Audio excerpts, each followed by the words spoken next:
Welcome to That Moto Show with Dirt Bike TV's Jay Clark and producer Donnie Bales. Welcome to That Moto Show. It's that time again. We've missed a week or two. Yeah. Sorry about that, Donnie. Donnie's traveling. We got stuff going on, right? Life happens. Life happens. So I'm sorry. Luckily, we have no contractual obligations. Just with each other. Right. So there's no, if we miss a show, no big deal. No one's filing a grievance or complaining. So anyway, we're back. No Spencer, unfortunately. He's up in Utah. I'm going up there this weekend.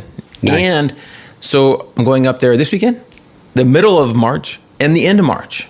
Every 2 weeks. I'm only home a week in between. Every 2 weeks. That end of March is that other ride. Too. Right. Okay. We'll talk about that later. We're going to talk about some rides. Go. So show 29. 29. I think it's our fourth one of this year. Mm-hmm. That doesn't seem right, though. Does it? Yeah, it does. This is middle of February, end of February, whatever it is. Okay. So show 29.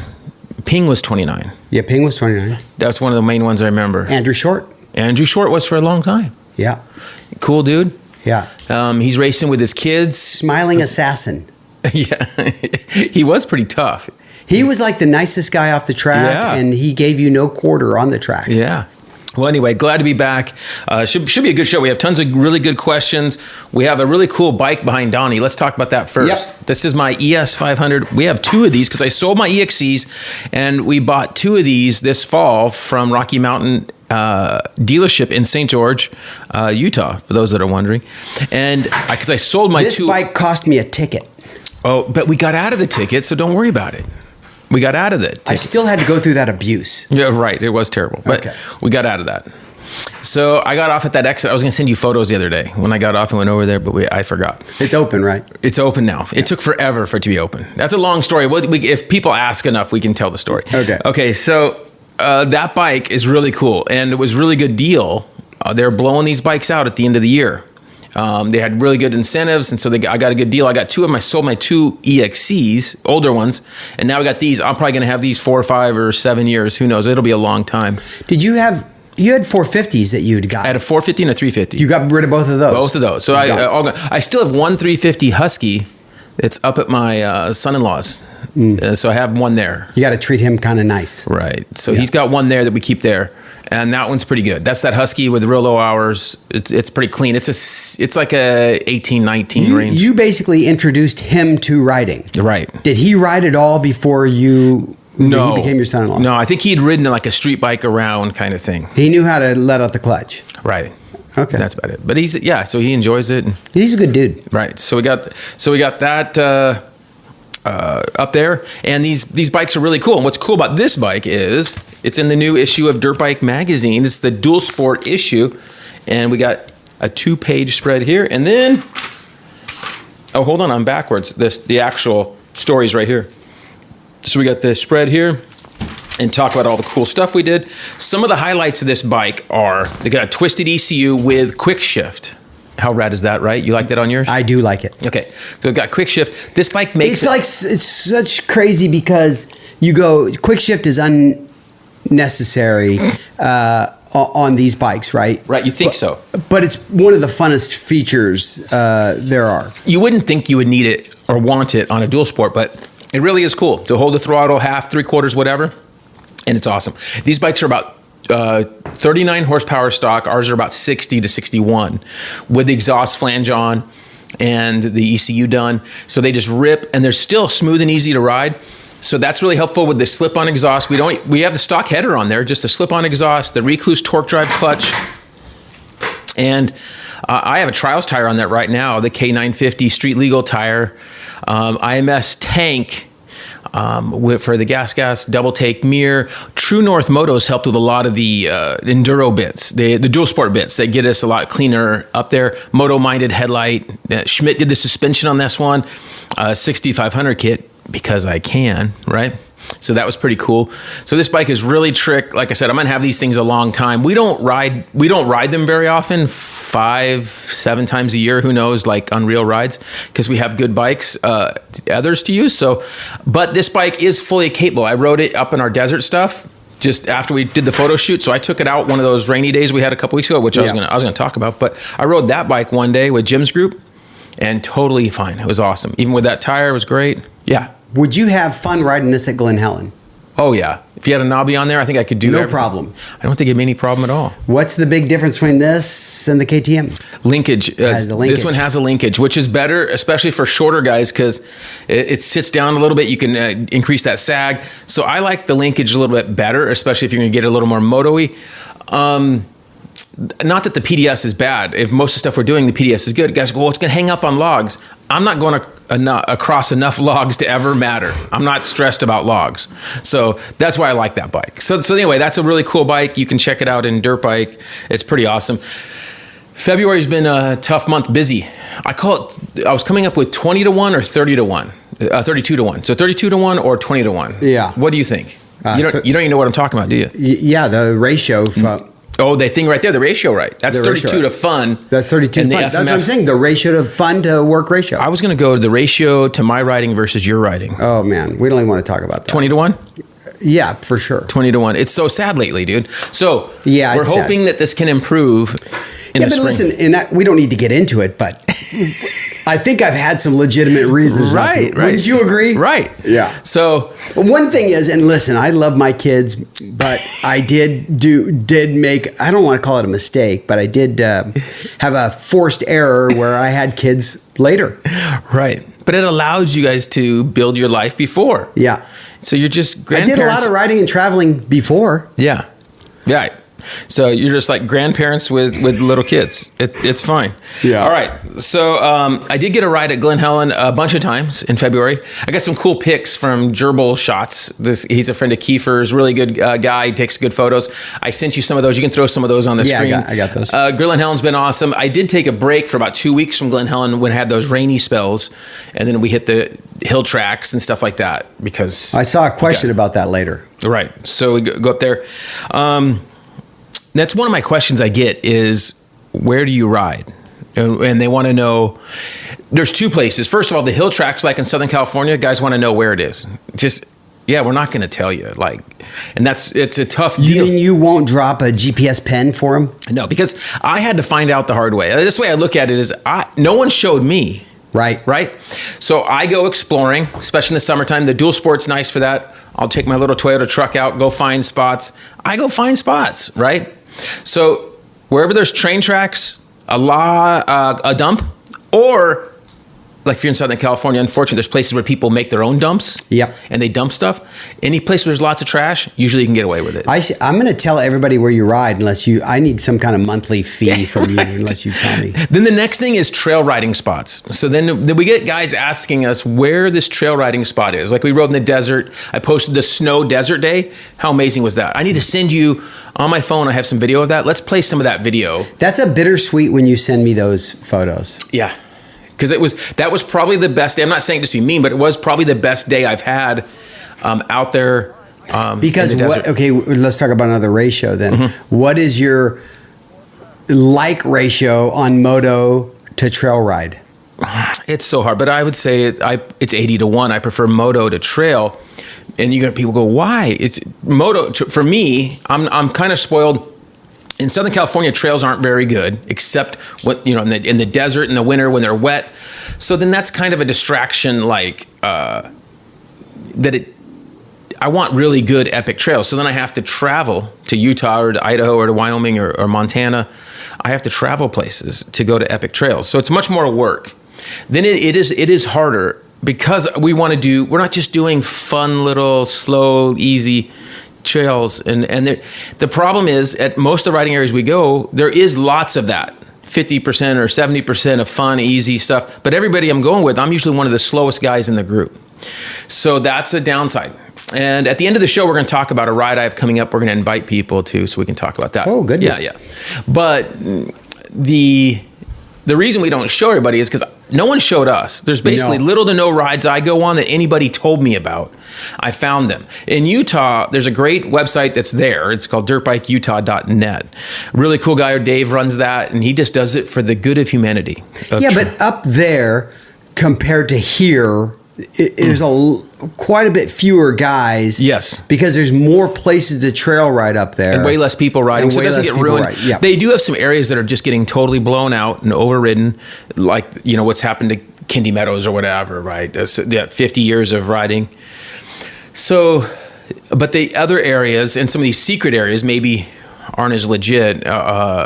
Those we kind of keep a little bit more secret. And so the reason is that, I don't want to ruin the places, especially the moto tracks in Southern California. I want to keep those secret. And then my big point on the trail rides in other areas is I don't want to blow up somebody's area. Right. So I'm going to make it up. Like, Colorado's pretty well known, but let's say I found some really cool spot in Colorado.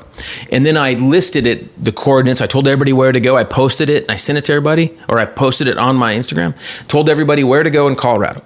How are the locals going to feel about their trails? 300 guys show up. Right. So the locals are all mad. So the locals enjoy that I ride their trails. They think it's cool. I see guys comment, and they like that I don't promote where it's at. Well, here in Southern California, we ride with people, or we know a lot of people that they also don't spread where they ride. Right. Everybody does it here. Yeah. And I don't want to sound like you're with the cool kids, but when you're with the cool kids, they let you know because they know you're not going to tell others. Well, this brings up an interesting point. I went twice by myself riding this hill tracks. And I could have gone with some other guys, or I could have invited some people to my thing, but it would have blown up. And it's like when the Kung Flu was spreading, multiplied. Mm-hmm. So I would have had just a disease of infection going across my track. Right. Okay. So I didn't do it. So I just went by myself. And I think I sent you some videos of that. You did, yeah. Okay. Before we get too far into the show, remember to email me your tech questions or anything like that. Just remember to email me. You can go to our website to find it. If you don't have our email, just go to the website, dirtbiketv1.com. There's a contact tab that's really easy.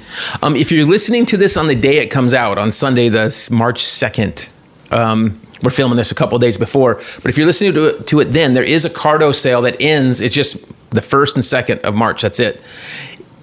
If you listen to the show then, there is that sale going on, 25% off. If you use our code DBTV1 at checkout, you save 25%, which is huge for Cardo. That's their biggest sale they'll ever do. Normally, what they do, 10%? It's 10%, I think, with our code most of the time. Okay.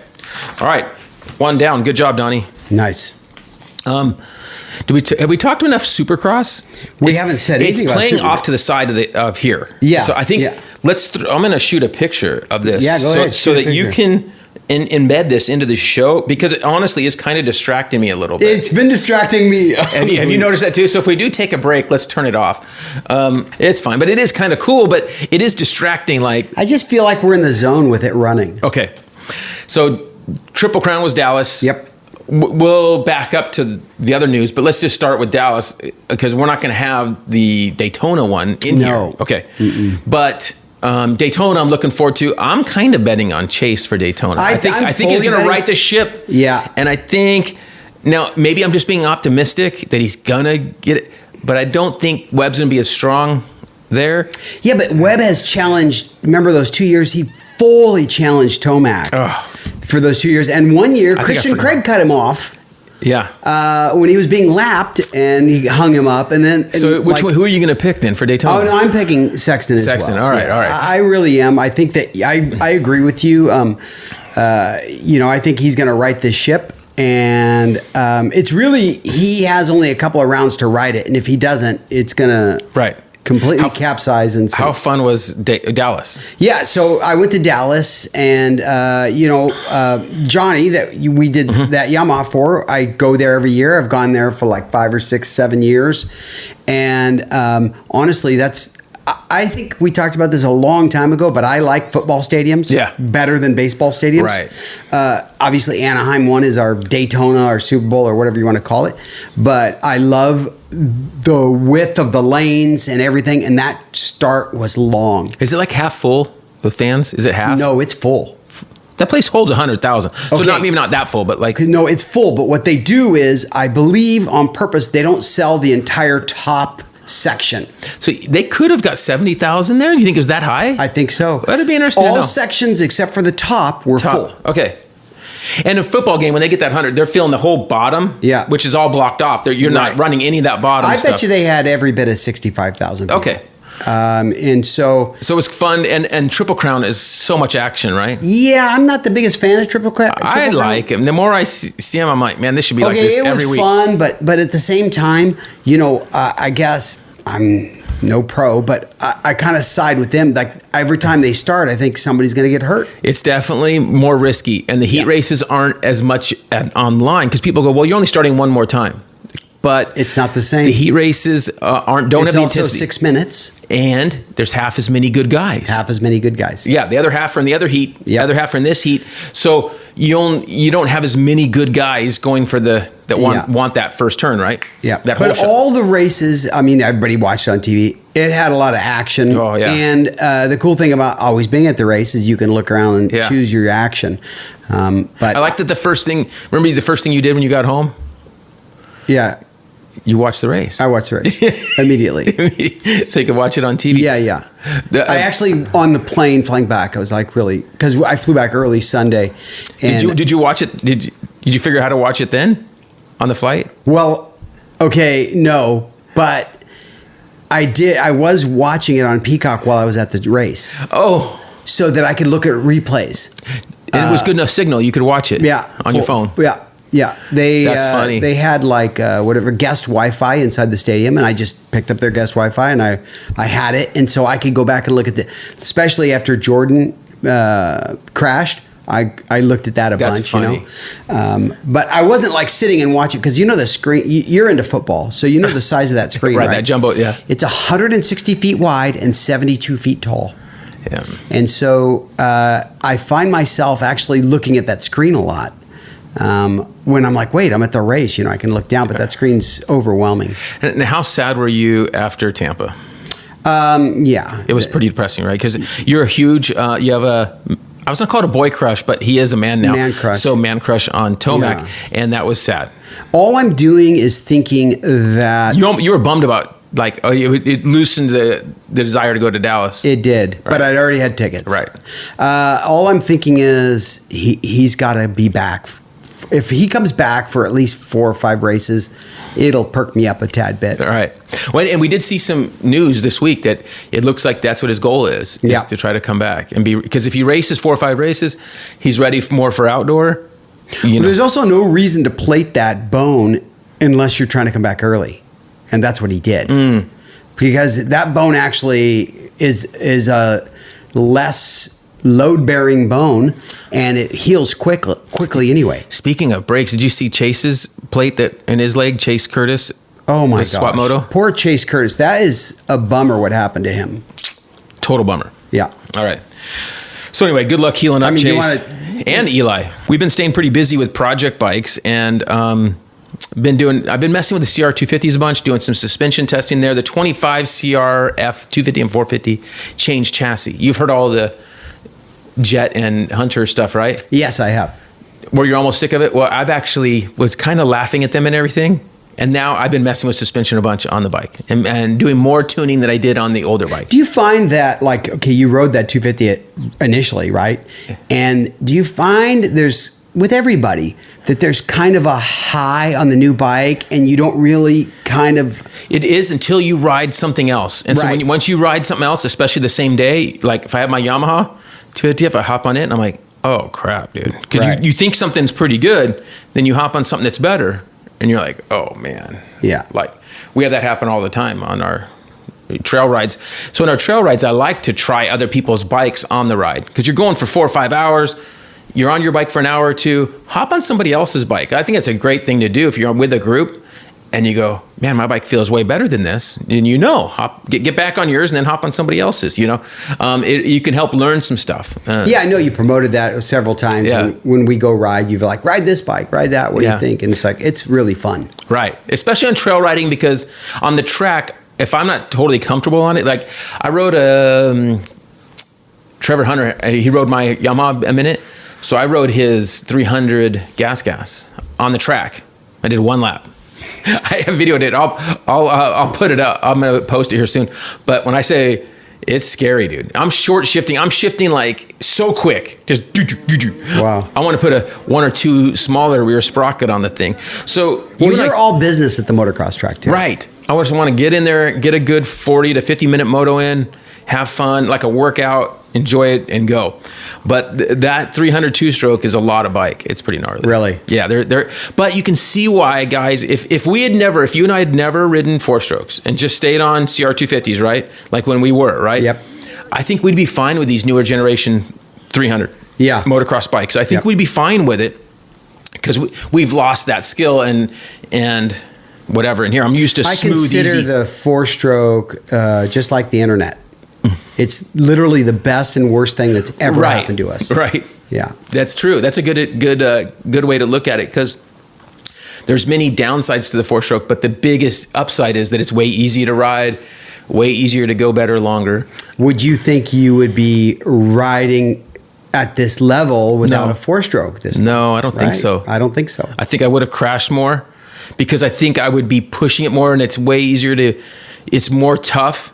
And this is what I talk about. I feel like McGrath, what he did when he raced and did so well, I think is even more gnarly that he has all those Supercross wins because it was way harder to do what he did on a 2-stroke 250. I believe that it was way harder to do it, and he was way more skilled at that through those years than anyone else riding a 250 2-stroke on Supercross. For sure. And I think if they were all on fuel injected 4-strokes, the same people he competed with, I still think he wins a ton, right? But I think it's way closer. Maybe he wins less if they're on like the equipment they're on today. If they all the people he raced, the same guys, all had fuel injected 4-strokes, and I think it would be a little different. Myself, people are going to go, well, isn't he great? But I think the bikes and the skill, you don't need as many skills to ride a 4-stroke. Absolutely. At that level, right? We'll never know that, but that's kind of my take on it. What do you think? Yeah, no, I think you're right. First of all, you don't accidentally win 72 times in Supercross, right? So, but the point is, like, I can't go right now and, like I haven't had a 2-stroke that I've ridden since 2000. So I don't think I could go back and ride nearly as fast, or I don't say as fast, but I want to say as competent as I do now. There's no way. Right. So the fact that he had the speed he did, sometimes I look at like some of the obstacles they do on the 2-strokes. I'm like, how do they come out of the corner on that 2-stroke and just do that? Well, by comparison, it's the reason on the track at my advanced age, I feel better riding a 250F because I can ride it harder than I can a 350. For sure. Even a 350, let alone a 450. So I can ride it. I will ride the 350 in the track, but when I ride it, I am a click or two slower. Hey, I'm actually considering it. A 450. A 450. Yes. The Triumph. Not the Triumph. The Ducati. The Ducati. That's right. I knew you were going to do. I mean, it actually is. It looks pretty awesome. It's in the back of my head. But I think we should wait and see. I'm waiting because my buddy Jim is always making. Didn't you put your $1,000 down? No, wait 6 months. I'm going to check up on that. Right. I might even wait a full year. Yeah. I want to see if anything's going to blow up. Right. and see that the mapping. But it's the only 450 I've been interested in 8 years. Right. And with that, you're going to want to make sure. I'd wait to the second year to the suspension guys. I agree. Have the suspension figured out. I agree wholeheartedly. Right, because you do it the first year, you're a guinea pig guy. I'm literally thinking about, but if all things being equal, it could be in the cards. That's funny. All right. So Ducati it is. All right. I'm going to talk a little bit about, I got some photos of, I dropped off frames at the San Diego powder coating. Yep. And it just worked out that we finally got somewhere with my 73 Husky 400 CR. Yep. Norm Francis has been helping me. We finally got the frame welded up, and we got the Eventco shocks that we're going to run. We got it all mocked up. We've got a different swing arm that he helped me with, a 250 mag swing arm, or blah, blah, blah. I don't even understand all this stuff because this is too vintage for me. So he's helping me with it. And then at the same time, I tore down that TX 300 of 2019. So these bikes are like 50-something years apart, right? Apart, yeah. I had two Huskies that I dropped off at San Diego powder coating. They're 50 years apart. I thought it was pretty rad. 50 years apart. Right.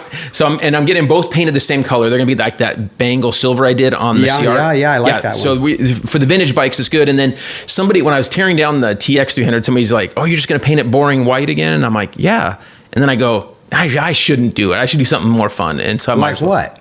So I did silver. Silver. Yeah. So it's gonna be fun. It'll be interesting. Right. Just that blue is terrible. So we welded on little tabs. The blue's not even blue. No, yeah, it's just garbage blue. Yeah. If it was a Yamaha blue, it'd be different. Right. But welded on tabs for the skid plate. Those 2019, those 17, 18, 19, those didn't have tabs to screw on a skid plate. So I like that. It's a hassle. Yeah. Remember when you have that bracket? And so no one wants to take the skid plate off because it's a hassle. I told you I threw a bunch of stuff away. Actually found one of those brackets and I threw it away. I'm like, I'm not using this. Never do that. Right. So when we did that, we sent the cylinder off. Tom Morgan, just awesome dude. Went through the cylinder. I already got the cylinder back and the frame's just at powder coating. So I'm running behind. So I'm going to get this on the engine. You are running behind. Right. So I'm going to get this on. He ported the cylinder for us, did some cylinder matching, changes things up a little bit, gets it cleaned up. Also set up our head. Look at this. Nice. So way higher compression. We'll check squish. I'll do a video on that and checking squish. I think he said 40 to 50,000. So I'll check that. But I think we're going to be somewhere around 40 to 50,000. Standard bore or what? Standard bore, Fit 300. Yeah. And we got a Pro X piston, which Pro X usually is all cast pistons, okay, the Japanese stuff, right? But on the KTM bikes, they're forged. And because this brand was out, now this forged one might be very similar to this one, okay? So anyway, so I got a forged Pro X because all the KTM ones are out there. So we have that, and we also got some new Cometic gaskets. So we'll run the half thou thick base gasket. So Tom does a good job of telling you what to do. The power valve is all set up nicely. So that's our big news on the TX300 that everybody's been talking about. And this is a bike I'm probably going to keep a long time as well because it's like the last of the carbureted bikes. That's why you got it. Right. And I got a good deal on it, so I'll keep it a long time. And how many hours did he have on it? 60. Yeah, not too bad. We have bikes. There's guys that Rado got one that had 230, 40 hours on that the cylinder had never been off the bike.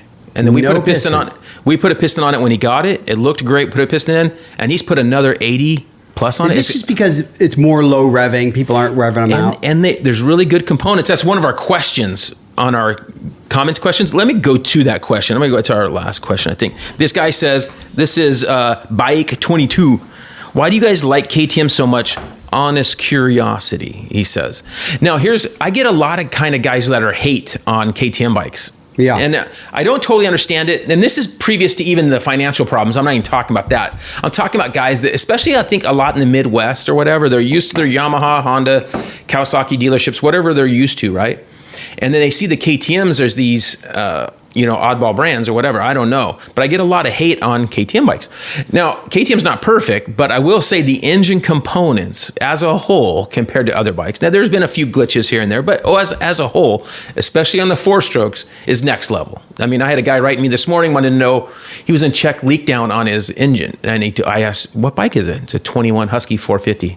How many hours you got? 26. I go, dude, pump the brakes. I go, until that thing gets hard to start, that would determine that your valves need to be adjusted. For sure. So you're changing your oil, you're putting, and not ever sucking dirt through your air filter, or when you change your air filter that you're making sure there's no dirt going in.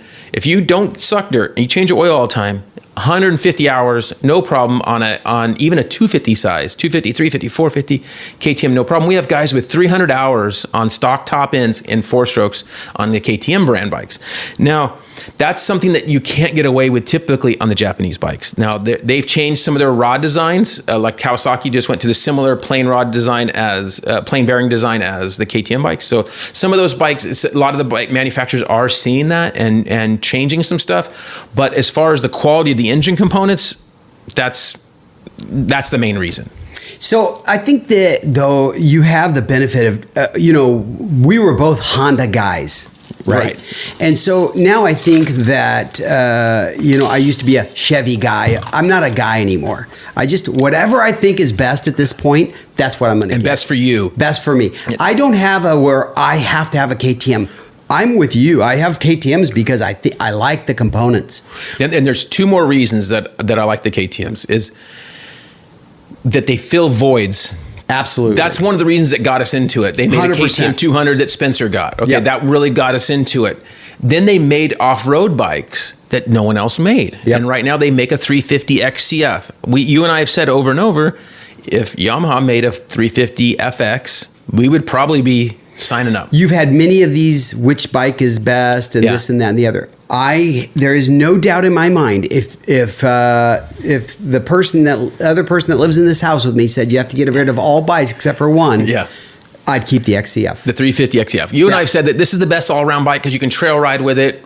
Awesome at the track. Yep. You and I have even argued you have a 350 SXF and you prefer riding your XCF most of the time at the track. Yep. Yeah. And the 25 is that much better. So so that's what I'll say to these guys that think we're like KTM lovers or whatever. I enjoy other bikes, Hondas and Yamahas, and I wish. Yeah, because Yamaha 250, you're all about it. It's incredible. And I like the Honda 250, just some things I'd like to get better on it, right? And I feel first year problems. Yeah. But the KTM 250F, I built one of those with Rado. You remember that bike? And that bike's awesome. I have a 23 version of that. And it's not even the newest generation. It's a 23. And you have a video that just came out with Luke. Yeah, on one of those as well. So number 49 is his. Mine was 33. Very similar looking graphics. And so those are some videos you can check out. I have one on my channel with Luke's bike, and then there's one on Rado's channel with those. So we'll have those links in the show description. Yeah, but I'm with you. It's like, it just appears that you're a KTM guy, but it's like they're filling a void for us. Right. And so the big thing is durability. If I'm going to own a bike and keep it long term, its durability is a big problem and big factor. Now, there's little things on like that guy's bike when I ride him back. It's, hey, your fuel pump's going to go out before your engine needs any help. So fuel pump, little quirks they had. His starter button will probably end up failing before anything like that. So little stuff, and then mess with your suspension, enjoy your suspension, save the money on the engine. That's what I tell these guys. So hopefully that helps out a bunch. You were talking about our videos. We have some really cool videos. Hey, before we get there, I do want to ask for some help. There's two things. First one, a YZ125. I have photos that you can put up right now. 1986 YZ125 comes stock with a Mikuni carburetor that's kind of a weird carb. The bike was red and white. Yeah, and we built this thing with Ping. It's all done, except we can't get the carburetor rebuilt. Can't buy a bowl gasket, dude. What? Can't. So if anybody has any leads, we don't want to have to. So our solution is, like everybody's like, well, you got to put a different carb on. There's no other carbs that just go right on. We'd have to make adapters because it's the carburetor's really long. That an O-ring or a gasket? It's short. Sorry. Yeah, it's long.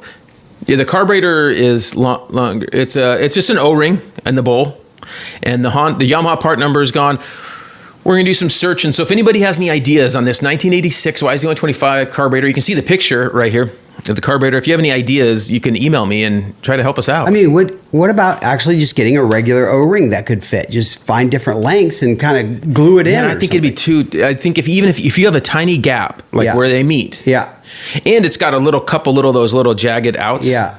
No, I'm saying get a round one and keep it in different sizes of round ones and put it in there and see if it can but on the bull though, it doesn't just go around straight. It has a little divot thing that'd be really impossible to. Yeah, I think it'd be tough. So that's one. The next one is I am thinking about getting a van, and so if any of you guys are out there, if they have a good used van, I'm looking for. But I think I really want a Ford. The Transit. Yeah, mainly because unlike you, I can't afford to go to the Mercedes dealership or to the soup Nazi, I call them, the Mercedes guys. Yeah. So I want to be able to just work on it with regular guys, and so that's why I'm looking to get the Ford. You can buy my van. Yeah. So if anybody, you're not going to sell your van, dude. You're just teasing me. So anyway, if anybody's got any leads out there at a Ford, on a new Ford, with this extended long turbo, all that. I have a buddy that's a fleet manager at Yuma. Yeah, and he'll give you a good deal. Okay. So our biggest problem is finding anything that's not. I really prefer not to have white unless it was used and I got a great deal. Yeah. So I'd like a gray or silver. You could do a full wrap on it. I don't want to do wraps because they're terrible. You know what happens to wraps in Southern California? They come apart. 2 years. It's terrible. They're just baked on and ruined. And they're expensive. Hey, Webb just won, by the way. Yeah. Okay. Everybody already knew that. That was last week's or 2 weeks ago races. So those are things we could use help on. Also, hey, Rado did a video, and we have a link on. We have run a bunch of photos on that XR 400 build we did with my buddy Rich. How cool! This bike. You got photos for you to put up right now. this bike just looks amazing. I think it really looks cool. It popped off because there's the motor's so visible, and then Sano Metal Finishing, who's no longer going, Chris, he Cerakoted all these pieces, and there's no radiator shrouds or radiators to block their view of the engine. So you just see the engine so well, spec bolts all pops off, all that. It was a great project. Brad Parapros helped us with the engine build. We got Weisco. Just really cool. We went through this whole thing, and you know what's crazy is those are some of the highest. The video on that Rado did really well. He was really impressed with the bike. Like he'd never ridden one before, because he got into this later, and so he just loved to put it in first gear, just crawling up a hill, not touching the clutch at all. It would just like keep going up this hill without doing anything, like almost idling up. Yeah. So he just loved it. There's a good cult following for XR 400s. The one downside I would say is that even with all the work we did, it's not worth anymore. They're still not worth a whole lot. There's also one other problem with that bike. You got to kickstart it. You got to kick it. Right. And those things had the automatic compression release, and they were weird to kick. With your hand. Yeah. So my buddy, and Brad taught him the system. Brad had a really good system of how to do it. And I shot a video of my guy doing it, and then I sent it to Rado for, hey, when you're going to start it, you follow this system. And he would actually kick it, and he would let go of the decomp as he was kicking or something. He had a fun. I got a bad right knee and left knee and everything else. So I'm like, I'm not kicking it, dude. Mm-hmm. Like, I'm not doing it. Kicking a 2-stroke is enough. I'm not going to risk any type of like kickback or any problem. So anyway, check out that XR 400 video. We'll have links in here. It's really cool. We also did an ODI grip install video, which sounds simple enough, but if you have some oddball bikes, mini bikes or some old bikes, we give you some tips on finding the right cam for your ODI throttle grip. That's important because the kits only come with like, I think it's 5 or 7 cams. They can't send you 15.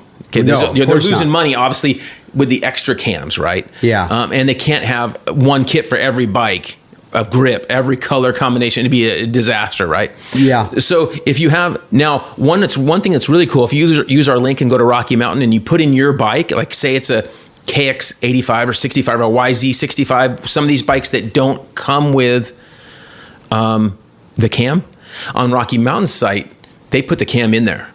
Oh, they do? They do. So if you look up your bike, boom, they add the correct cam. So it's pretty rad. Yeah, that is cool. So it's really cool. So in the video, I talk about that and show that. So we have a cool video on that. And then also, if you put ODI grips on, say, some other brand of bars that aren't ODI, we talk about how to file down or sand down the knurling, on that left side grip, because some of them have some real tall knurling, and that's to keep the glue-on grip from turning as much. Well, I've seen guys who will try to hammer on the grip and they ruin the grip. You got to get that knurling off. So we have some tips on that in the video as well. And then also the big news, we did a video with Chris Puffer's YZ250. Everybody loves 2-strokes, and they love Yamaha 2-strokes, YZ250. So we'll talk about that later. That's one of the bike choices I give a guy later. But we got some really cool dirt bike tests, and you know some of the guys over there. And and Trevor tested that YZ250 and loved it. Got a great video on that on their channel, and it's on our website. If you go to our website, it's up there right now. So we got a cool one there. Okay, now it's tech questions time. Okay, we had a little technical difficulty there with my we got it sorted out. Yeah.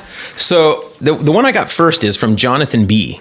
And he says, this one's not even on your list, Donnie. I just got it right here. Gotcha. I get a lot of guys that write me about what bike to buy. And I'm totally fine helping guys with bikes, with finding their bikes. Do you have like a little questionnaire for them? Yeah, because sometimes the guys will just, what should I buy? And I'm like, man, you got to give me some info. Yeah. First of all, what your budget is. How long you been riding? Where are you riding? Where do you ride? What do you want? What do you want to do?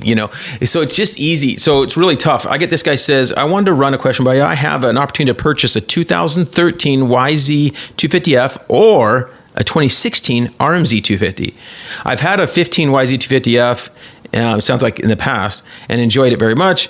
I do mainly trail ride.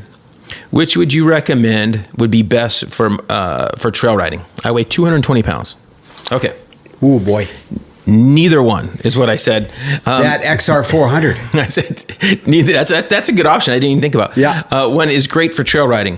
Kickstart 4-strokes kind of suck on trails, and carbs suck to keep up on. And 250Fs are underpowered for trails. That's another problem. Is 250Fs are not enough. I already know the bike you're going to say. For much trail situations. I know the bike. We'll see if we get there. Okay. However, I understand this is your budget.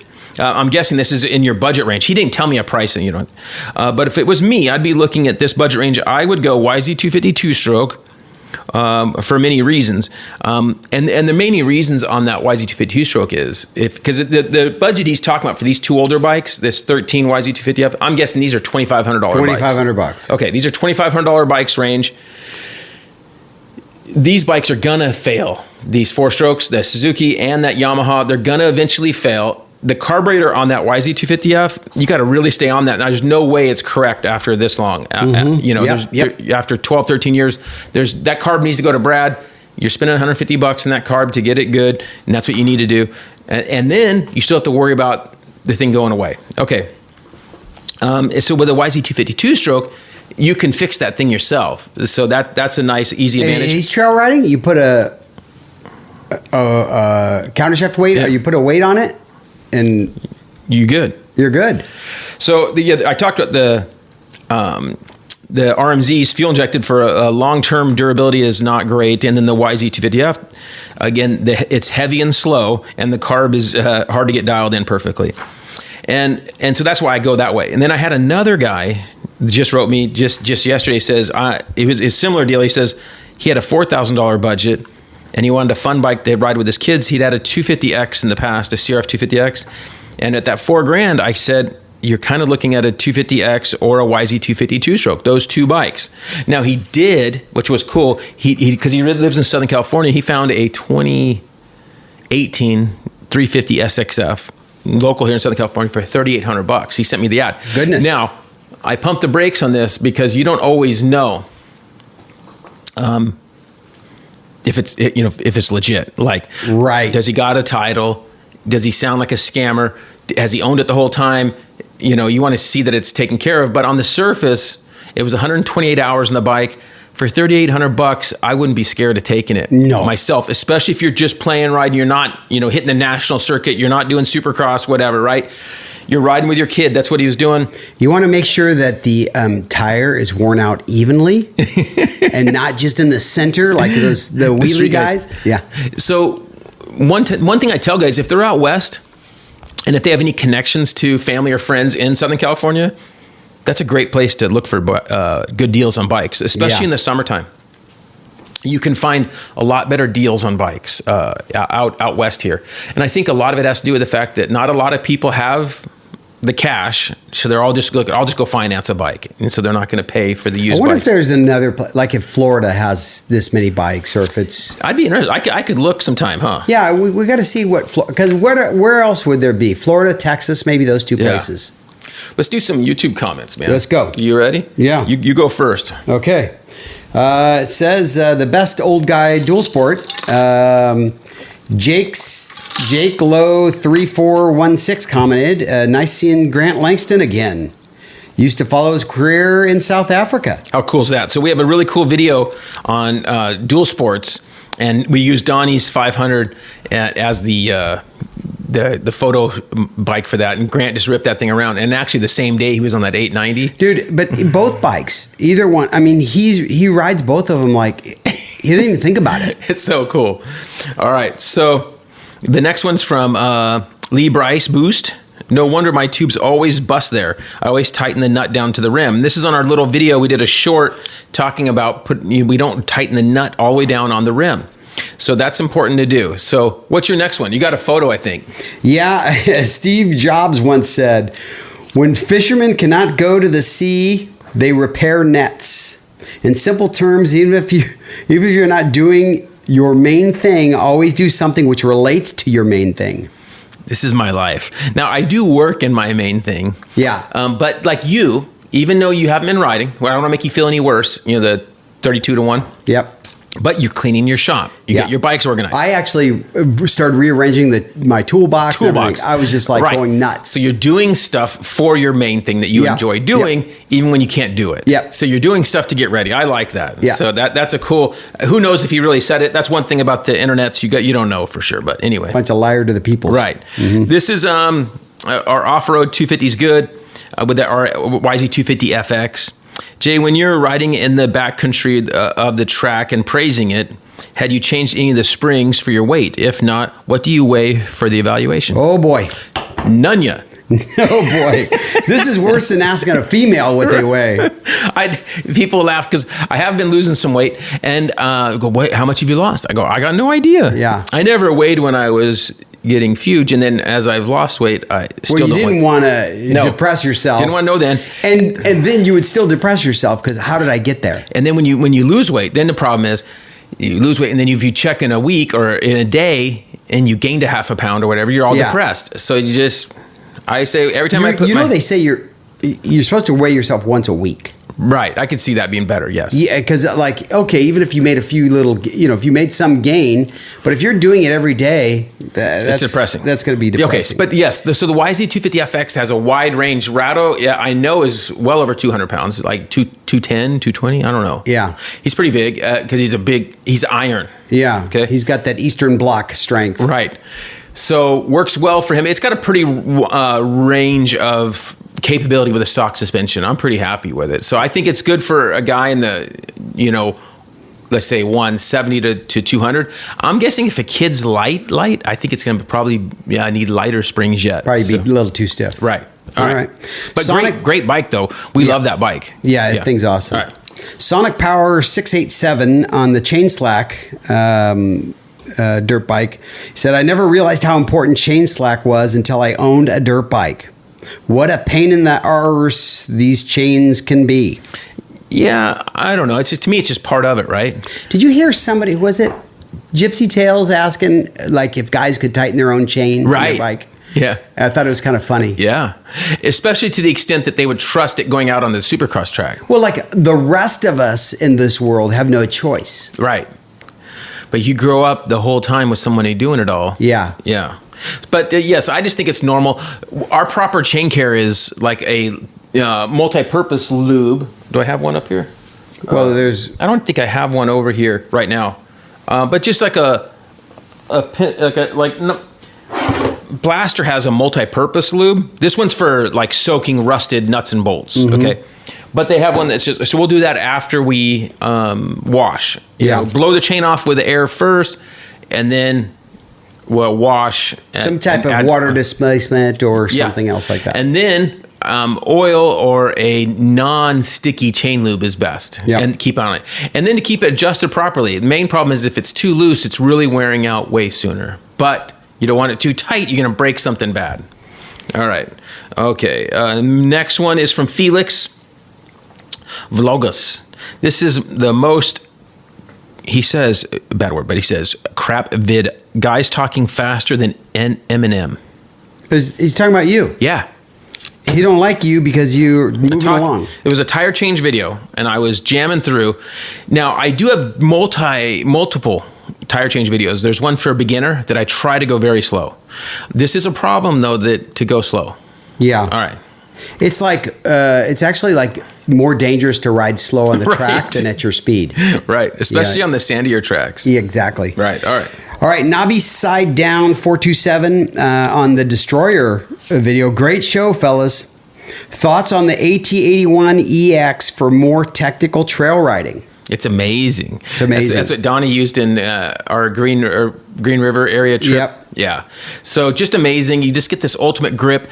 What I tell people is they don't last a long time. Okay. But they last a lot longer than you might. That wasn't my worry. Right. And they last a lot longer than you might think. And you can wear them down to like quarter knob and they still work good. But you have another point. Mm-hmm.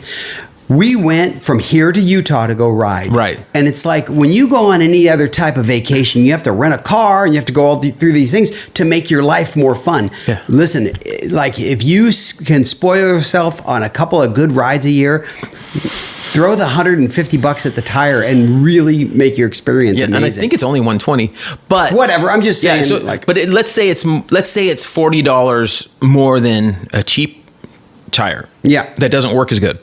Or just a knobby that's just going to last longer. Here's the deal. Guys will go, oh, it costs too much.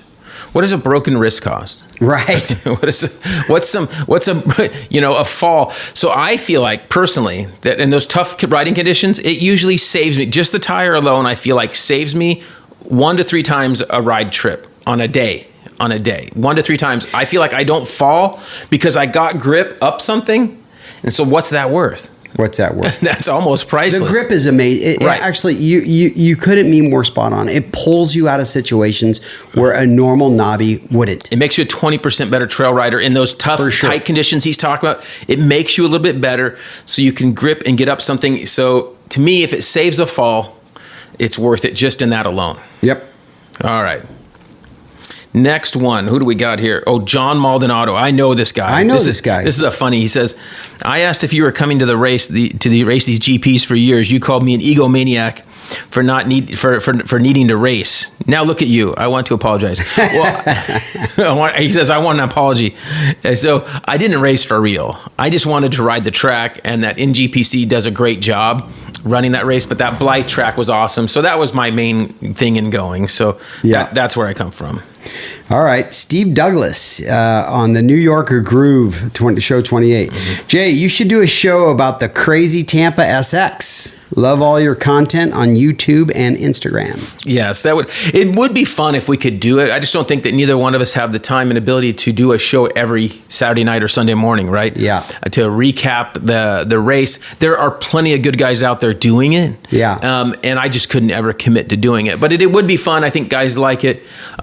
It would be fun to do. I just don't think we could commit to the time. And maybe we could do like a year-end recap. Yeah. I lose track. Yeah. Okay. Z Chili.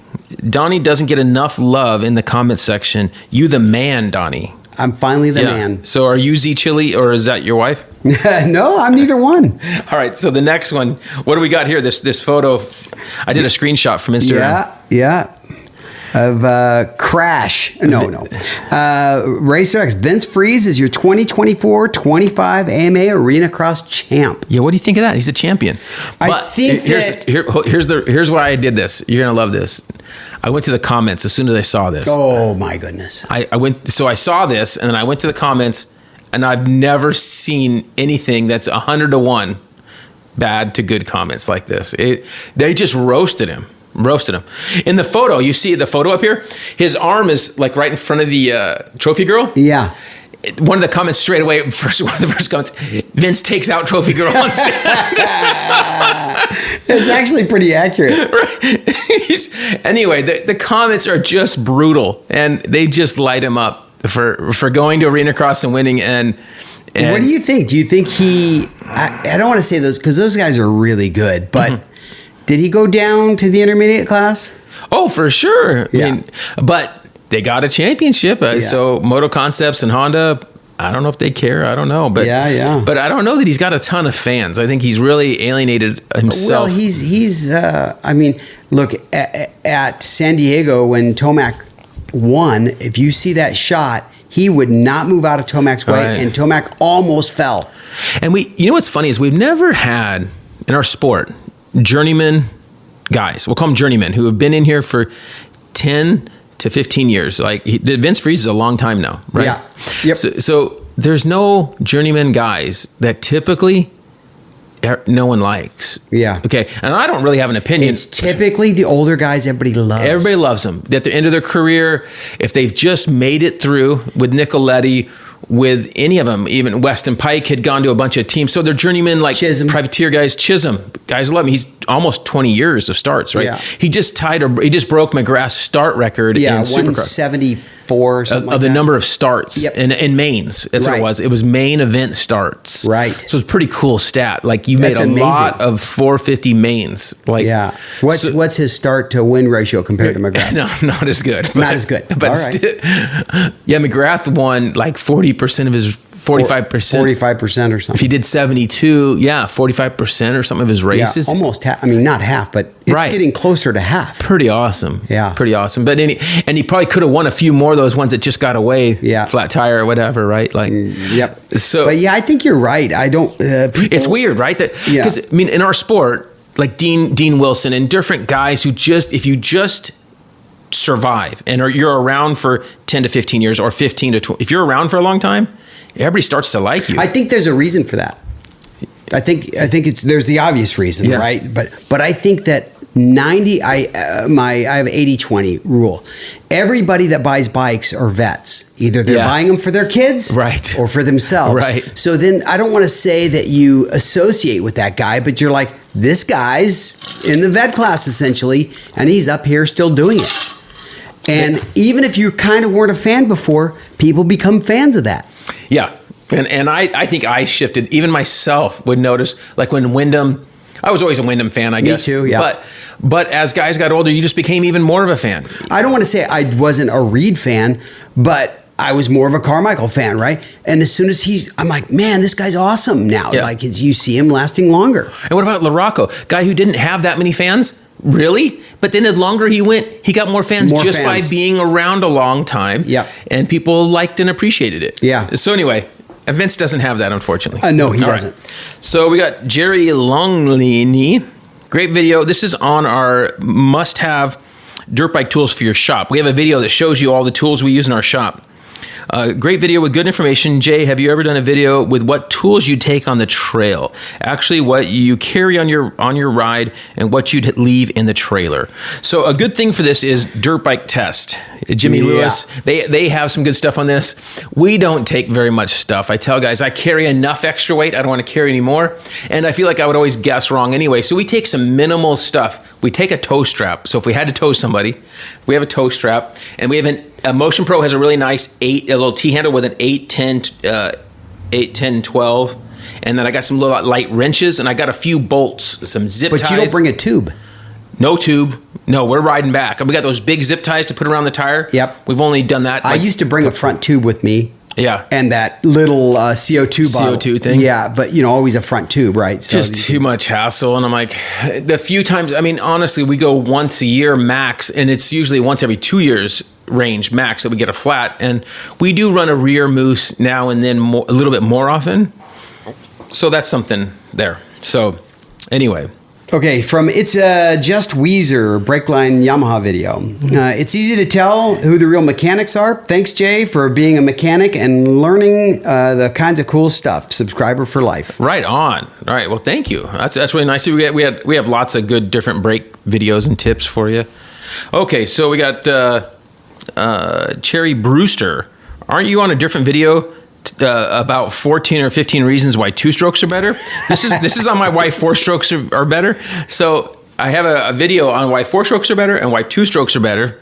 And of course, the why 2-strokes are better is more popular of the two videos. But I can give you many arguments, 10 arguments either way pretty easily. So it's really, really one of those we can agree to disagree. Right. Because there's so many, whatever. Don't you have why MX is better than trail riding, why trail riding is better than MX too? Yes. Okay. So we did the same thing with trail riding, why trail riding is better and why motocross is better. There you go. Yeah. So that's 4 videos that contradict each other, and it's still fun. All right. Kula Deluxe comment on the must-know dirt bike hacks and tips. Fantastic information flow. Learned a lot. There's not a week that goes by we don't get a good comment on that video. And I've said it every show. Did you ever get negative comments about it? No, everybody loves that one. So it's a good one.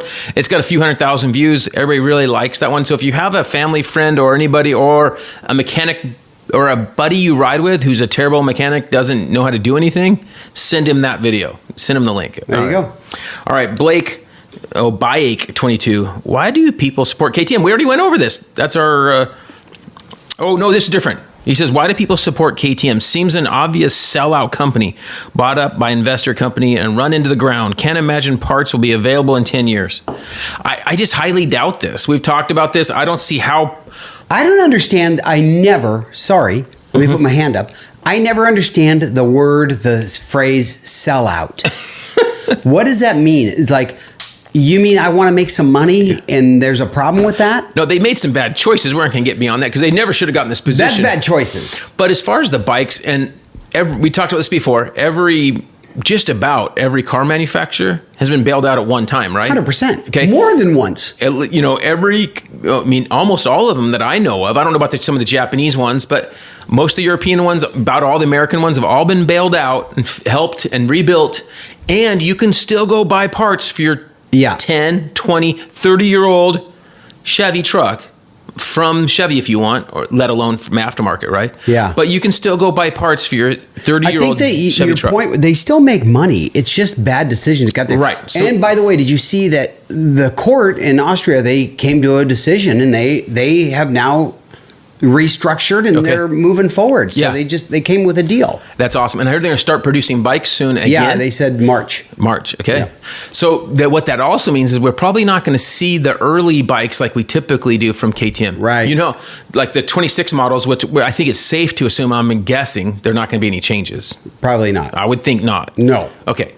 I don't think we're going to see changes on the 26. If there was changes in motion, my guess is they're probably going to pause, get through all these parts and bikes, and the 26s will have some cool graphics.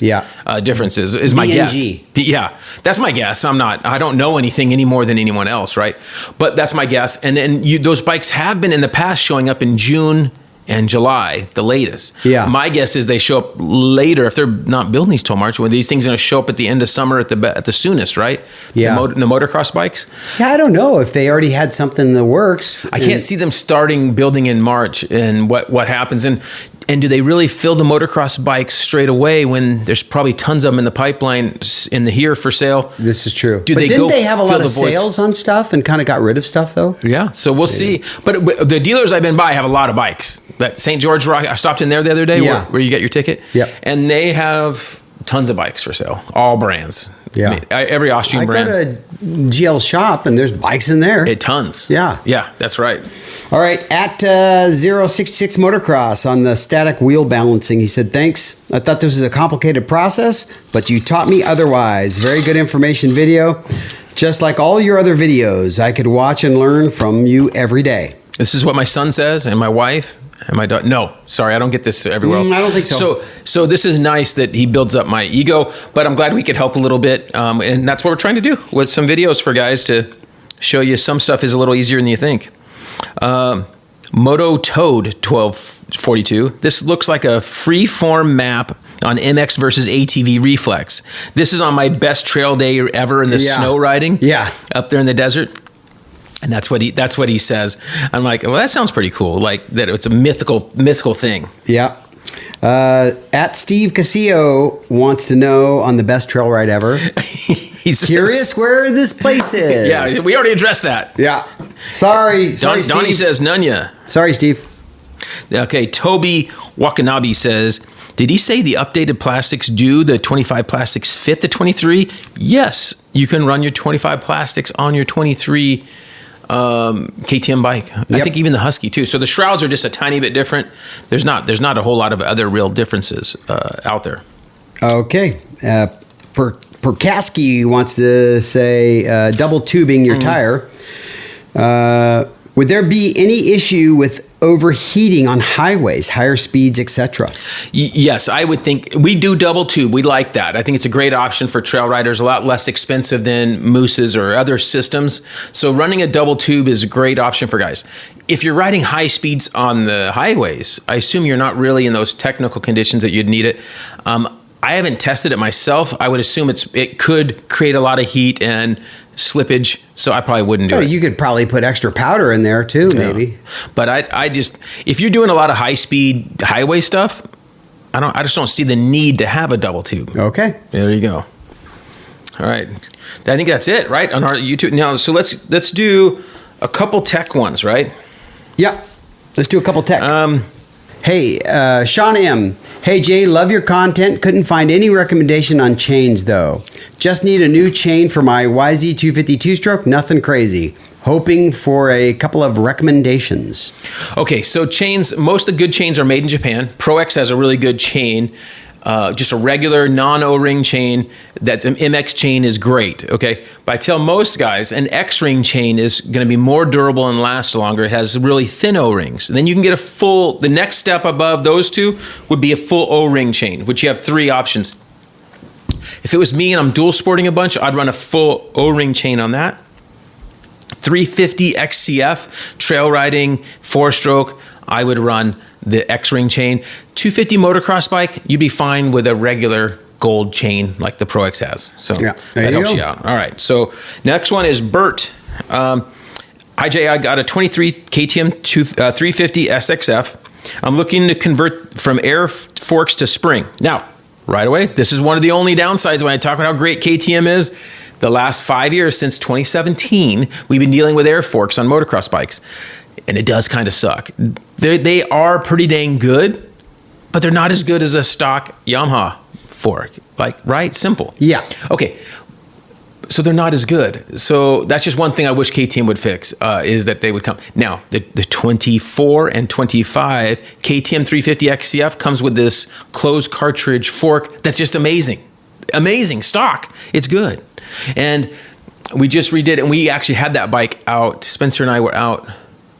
Oh, when I did that trail trip, the snowy, amazing day, and I hopped on to even the Yamaha after riding that bike with the 24 stock forks that are redone, and it was amazing. It was better than the Yamaha. So good. Okay, so that's the first thing I'll say is they have good forks. They know what to do, but unfortunately, all the motocross bikes from 17 to now all come with air forks. So he said, I race vet class and looking at the Race Tech single spring conversion kit, which is a single spring, as well as the MX Tech Lucky carbon cartridge kit, which is a better system. Any suggestions? Unfortunately, I don't know which one's exactly a best solution because I've never run that Lucky one. I have heard people do it. They're back east. I've heard good things. I don't know enough about it. The single spring spring on that. On the Race Tech one has been really good. We like that. Set up by Race Tech. That's been a great one. The KYB conversion's been good as well. That's more expensive. And the 6500 kit, which is on the bike behind you, Donnie, that one's been really good. So there's tons of really good options. Unfortunately, they all cost a lot of money. The single spring Race Tech one is the least expensive option, but unfortunately, they're a lot of money. I still feel like I don't want to, because Race Tech set both of my KYB up and I don't know why. I just feel like the KYB is slightly better. Right. Because you got two springs. Yeah. I mean, and when you have one spring, it's a really high, stiff spring rate. Yeah. And so they've explained it to me that how that works versus two springs that are lesser spring rate, right? Yeah. And the way it affects the way the bike handles and so forth, because obviously the spring's just on one side of the bike. I think, though, that if I didn't have the KYB, I wouldn't know that that was better, if that makes sense. It's like the Race Tech singles work so good. Yeah. All right. Daniel M. said he just greased my linkage and my swing arm bearings for the first time ever. Wow. Wondering if this should be a routine thing and how often would be best. Yes, it should be routine, and I think it all depends on how often you're washing your bike or riding in watery conditions. That's a big factor. And if you're blowing your bike off after, but I would say for the average guy, like if you live out west by us and you're riding once or twice a month, you could probably go 2 years. If you grease it really good, grease everything really good, you could go like 2 years. If you're riding back east, and even say you're only riding a 7-8 month season, but you're riding 2 or 3 times a month, maybe once a week, because you're trying to get all that riding in, you live back east, and you're in muddy conditions, you're washing it a lot because it's muddy, you got to get all that mud off your bike, I would probably doing it once a year, for sure. Like you said, really doing it right out of the gate is the most important thing. Right. Straight away. Doing that bike new. Okay. Then we got Arnaud M. Hi, Jay. Love your... we love how your how-to videos. They have helped my kids and myself be better and more efficient at maintenance. I do have an issue with my son's CRF 125L. We have one of those. Yep. Right? Yeah, it was mine. Yep. I put new tires on at the beginning of the season, which I'm going to do soon. I haven't done them. I got tires for it finally. Okay. Same size as OEM. I have noticed the valve stems are crooked in the wheel, front and rear, which they were not when I installed them. Could the tire be rotating in the wheel? These unfortunately do not have bead lockers. What would you recommend to prevent this issue? It needs bead lockers. Yeah, just put them bead in. locks. Yeah. So you have to put rim locks in, is what we call them. So you can do it just you can find a good spot. It is difficult on these smaller bikes with rims that aren't designed for it. But those are steel wheels. Steel wheels. So you got to, when you have the tire off, you can drill a hole, and it's going to be like a 1.6 is the size of rim lock that you could use. And you get a rim lock on there, and that will help a ton. Now, so that has to be moving from braking, right? Yeah, typically. And if he's riding on very hard pack, he could get the rear to shift a little bit on the rear, but usually it's braking on the front for sure. So, I would recommend the bead locks, the rim locks, but I don't know if it's even that critical. If it moves, the Honda has a really big they put that rubber gasket there at the valve stem. Yep. And that allows it to move. We have videos showing you how to tighten a nut on there. Take the rubber piece off, tighten a nut. This is how you do it. Tighten the nut up, let the air out completely with the valve stem out, and then tighten up the nut all the way, fill it up with air. That'll move the tube straight again. You can make it straight like that. Do that process like twice, and then that'll line it up. And so that's a big help. And if it keeps on doing it and it's driving you crazy, put the rim lock on. Yeah, it's a good idea. All right. All right, Luke C. Hi, Jay. I hope this email finds you well. I hope it does too. I've had the pleasure of chatting with you a few times on Instagram and have been a big fan of your YouTube content. I find your insight and experiences incredibly valuable. I'm writing you today because I'm in the early stages of planning a trip for the two-stroke MX Nationals at Glen Helen next year. Since you're well-versed in this area, I was hoping you could provide some guidance. First and foremost, I'd like to know which airport is closest to Glen Helen track. It'll be a long journey from Dublin to Ireland, so any advice on this most convenient airport to fly into would be much appreciated. Okay, so I get questions about this a lot of guys want to come out and ride in Southern California, not just for a race, but to ride. One of the problems we run into is there's a few, but to help this guy with his question, one of the things I would do is hook up with a company like Factory MX Vacations, is what Luke Santos runs. Even if you just partner up with him on some of he does little services a la carte, whether it's the bike rental, so forth. So that's somebody I would hook up with. It's going to be way cheaper to fly into LAX, but you have to do the math on when you land and deal with traffic and all those types of things, because traffic can be horrendous. So you want to leave LA by 1 in the afternoon, and you if you have a flight in the morning, you'd be staying at a hotel right next to the airport, because if you stay out by Glen Helen, it's tough. A lot of people look up Glen Helen and they see San Bernardino and they want to stay in San Bernardino. And we say no to staying in San Bernardino. So you can stay in Ontario. Not if you like your wallet. Right. Sorry. So you can stay in Ontario area, Rancho Cucamonga, Corona. You can stay in some of those areas, and then you're good access to the tracks to the south and areas if you wanted to go down to Kauai or Apala, those types of things. So those are some areas to stay. I had a guy write me from, I think it was from Idaho. He's going to bring his son out and go do some riding this winter. He's going to come in the next few weeks, and he wanted to meet up. He's describing it all, and I said, you talk about where he's going to stay. He doesn't have a situation, and he's going to be in after we crizzed a little bit, I'm like, he's just going to stay in San Bernardino, close to the track area. I'm like, well, I go, because even if you have your stuff in a trailer, don't matter. Yeah, trailers gonna be gone in the morning. Yep. So you have to have a system. This is an unfortunate reality of Southern California, and especially in these places. I would not travel from out of state. And I know a guy that they stayed in Moreno Valley overnight. They go back to Arizona after a race, and the trailer was gone in the morning. His truck was there. Trailer was gone. They got systems for everything. It's just terrible. So you have to assume that you're gonna get attempted to ripped off. So that's where partnering with like this Factory MX Vacation, somewhere where you can leave your bikes overnight or whatever, something like that.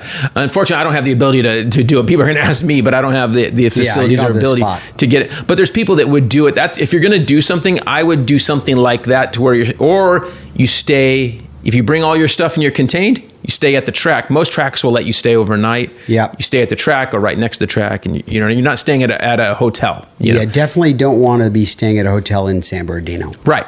And even in, you'd be better off down here, Mira Temecula area. Right. But even then it can happen. It can happen, but I think it's less likely down here. And I have tips for guys on, I disable the truck, a fuse to your fuel pump or whatever. There's a fuse. Do things like that to protect yourself, right? Man, I would put air tags. I put air tags on my bike. Right. You just do that kind of stuff too. But anyway, you don't, so anyway, I tell guys the Southern California thing's fun. So anyway, all right. So now my last one's kind of a funny one here. Keegan B. But he's pretty serious about this. I wrote him, I was a little bit pessimistic when I wrote him back, and he was all in. So hopefully, I'm hoping I get a cool photo from him soon that he accomplished this. Hello, I plan on doing a build here soon. I believe it's going to run into some issues fitting some parts together. He has an 04 RM125, and I'm going to build it to look like a modern RMZ 17 to 18, which is the same as the new one. pretty much. I plan on using an RMZ subframe to fit the correct number plates. Okay. And rear fender. I've heard an RM 250 air boot will bolt directly up to the RMZ air box, but the RM 125 air boot will not. Do you know if any RMZ air boot will fit the RM 125 carb, or will I have to find or make an adapter to bolt on RM 125 to the RMZ air box? If the adapter plate is something that already has been done, would you know where I can find one? And I was like, no. Time out. These bikes look cool. When you're dealing with 20-year-old bikes, yeah, they look cool. Just right. leave them. No, I did on my RM 125 build we did that was just on the cover of MXA. We did cut the side plates because they were really tall. Sure. So we cut them on an angle that was kind of cooler with the silencer, and they did look cool. Yeah. That was it. That was real simple. My CRs are all the stock look plastic. What's your middle name there? Dream Crusher. Dream Crusher. So I did Dream Crush them. Now, I hope I'm proven wrong, but the only way I would tackle a project like this is if you had a bit of a boneyard of all these Suzuki parts. Like you have. Well, and you really need somebody that has potentially gone through this type of thing before. Yeah, because if you're going to go buy a subframe, yeah, okay, and air boots and stuff, and air boxes and stuff, just to do this, and I'm like, well, then your silencer's not going to line up in the right spot. So you have to weld onto this thing and put mounts. You're going to have to weld mounts all over that thing. Yeah. Like, it's a lot of work just to make it look modern. I'm like, you're not making it run any better, it's just to make it look cooler. And I get what you're trying to do. And he's going to have a problem with the seat base, too. That's a whole other thing. The seat base and seat isn't going to line up. I was just like, so anyway, but he's not the only one. We get lots of people that ask about this kind of stuff. What did we do with my KX500? We put the things did we do anything? Oh, yeah, because so with him, like you could put a new style front fender and number plate. Yeah, you could do that kind of stuff. Right. The front, that's it. All right, I got Pro X Read. Ready? Go. All right. Pro X Read. Maintenance and rebuilds are the less glamorous side of our sport, but that doesn't mean you have to be complicated and expensive. Pro X Racing Parts offers OEM or better quality components at a fair price for almost anything that wears out on your bike, from chains, sprockets, brakes, and bearings to pistons, connecting rods, clutches, and even filters. Find what you need at prox.com or wherever you like to buy parts, which would be our Rocky Mountain link if you like to buy parts. All right. So, last thing. CDs, Donnie. CD time. What do I have here, Donnie? Can you tell? I think you have every Kiss CD of non-maked up. What year did they start with no 80? makeup? 83. Donnie, you're really disappointing me. Creatures of the Night was the 1982. Okay? I'm sorry I don't live up to your expectations. You profess to be this fan, but you're not really if you don't know this stuff. Okay. All right. I think Jim might know more. Okay, he might. All right. So one of the cool things when I dug all these out, so we have all the, from 83 until now, of non-makeup time, which wasn't their glory years, but they actually made way more albums and sold, I don't know, I'd have to see. I think they probably sold more because it was way more albums, but I don't know. I'll have to look at that. How many albums they sold from 73 to 83. Interesting. To 82, let's say. So those 10 years, how many did they sell? I think when they took the makeup off, they should have put it back on. Right. And they did a couple times for shows and things like that. But the album that came out first was Lick It Up in 1983. And that probably is the best one. It's a good album. Okay, so it's a good album. The guitarist did not stay long in here. And then it was Animalize. And Heaven's on Fire's on there. I'm not sure there's much else that was incredible. Yeah, but good. The other one that's really cool is this MTV Unplugged. Everybody did these things. Oh yeah, so good, dude. So good. That was a good one. 15 songs. Really good album to check out. Smashes, Thrashes, and Greatest Hits has a couple new songs on it. And you like how I have the CD, the ticket stub in there? Yeah, you can't do that anymore. Nope. So ticket stub, this was from which one is this? This one was at the Troubadour. How do you like that, dude? And Santa Monica Boulevard in 1992, sorry. Getting my years mixed up. And then Hot in the Shade. Oh, this one right here, dude. Orange Pavilion. Oh, yeah. This is Revenge album, which is this 2000? Revenge? Or 92? So that's a long way away from 2000. Yeah. So do you remember some of the songs on Revenge? It's got Unholy, Take It Off. Take It Off. Tough Love, Spit, God Gave Rock and Roll to You, Domino, Heart of Chrome, Thou Shalt Not, Every Time I Look at You, Paralyzed, I Just Wanna, and then they have a car jam from Eric Carr when before he passed. Yep. Okay, so I think these two are the best non-makeup albums. Right. Okay?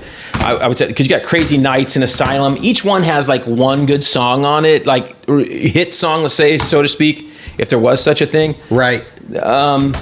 Psycho Circus. When's the last best of album that they came out? Because if they came out with a best of now, No, I don't know that they do, and I think I might be missing that.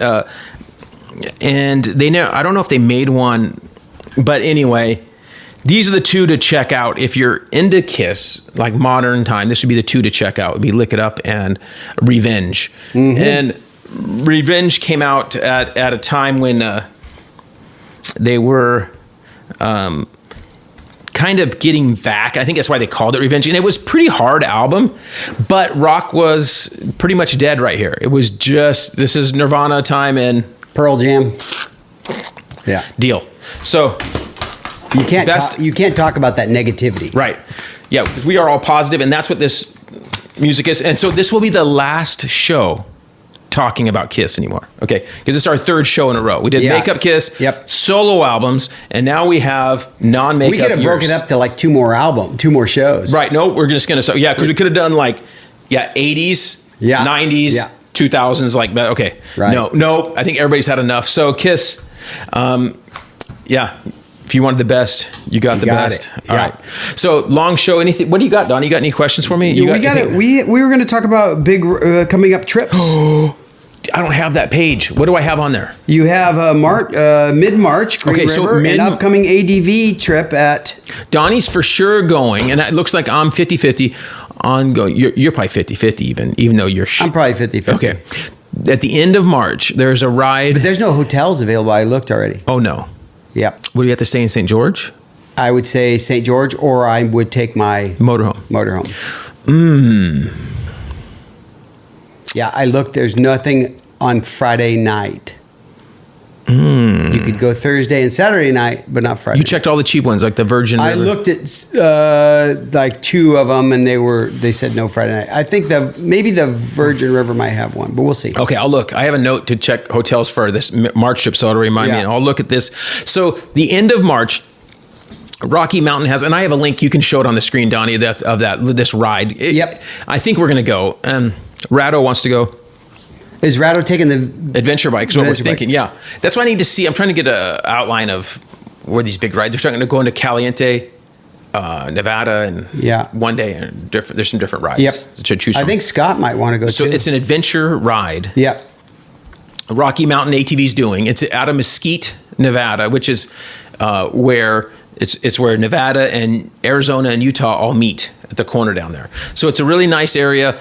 At the end of March, it should be, it can be, up to 80s in the daytime range, right? 80, even up to 85, but usually it's going to be like 70s if all goes well. So rain is probably like a 10% chance. You know what I mean? Like, I think that's optimistic. The 10%. It'd be great if it had some rain before. Yeah, that'd be amazing.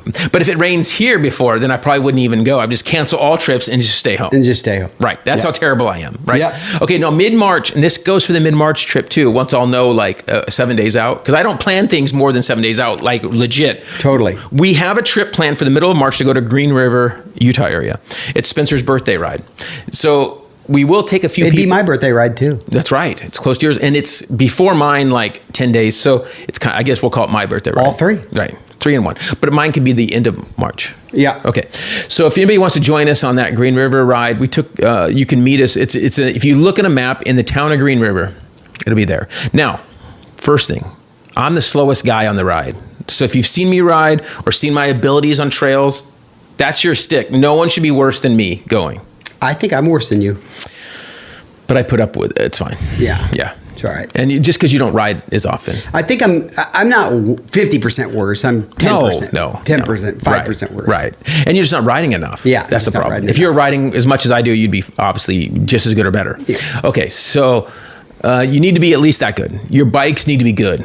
No kickstart, four Can you strokes. show up with bald tires? Or No. All your stuff needs to be good. So basically, if you have a problem, whoever's with you, because you can't just come by yourself, you have to have somebody with you. So if you have a problem, you and that guy go back. You have to tech your own stuff. Yeah.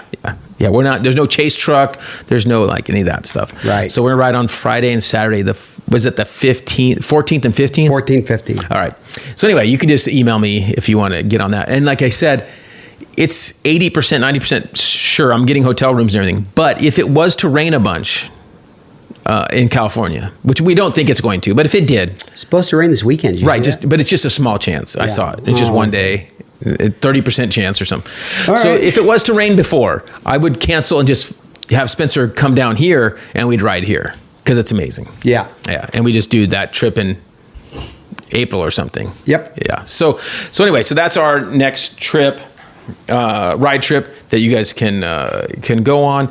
And the one in March with Rocky Mountain, that should be fun. And if you're an adventure bike guy or a dual sport, you can go on that. You need a street legal good I'm going to bike. tell you that the reason I signed up for this is because that one I did, the KTM Rally, actually had way more fun than I thought I would have. Right. Because, I had some choice words when I showed up, but then I was like, wow, this was fun. Yeah. I like that you were worn out and slept in and missed the second day. Yeah.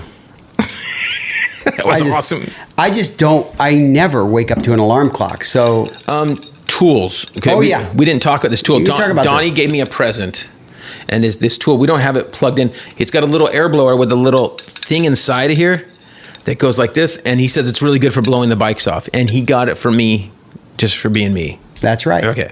So you got that. And then and there's an adapter. You can put this one on and you can use it for like detailing your car. And it's supposed to blow stuff up. And then you could have your vacuum there to vacuum it up. There you go. But this thing, he's saying, will work good on blowing our bikes off. And which we do a lot of. Yep. And Cody's really good at this, and so we'll see. But just on his little compressor here, I checked it, and with a regular gun on there, and then I put this one on, it was definitely a noticeable difference. So Amazon? Yep. All right. You can email us for the link. We'll add it to our Amazon page of links. Sounds that we have. good. All right.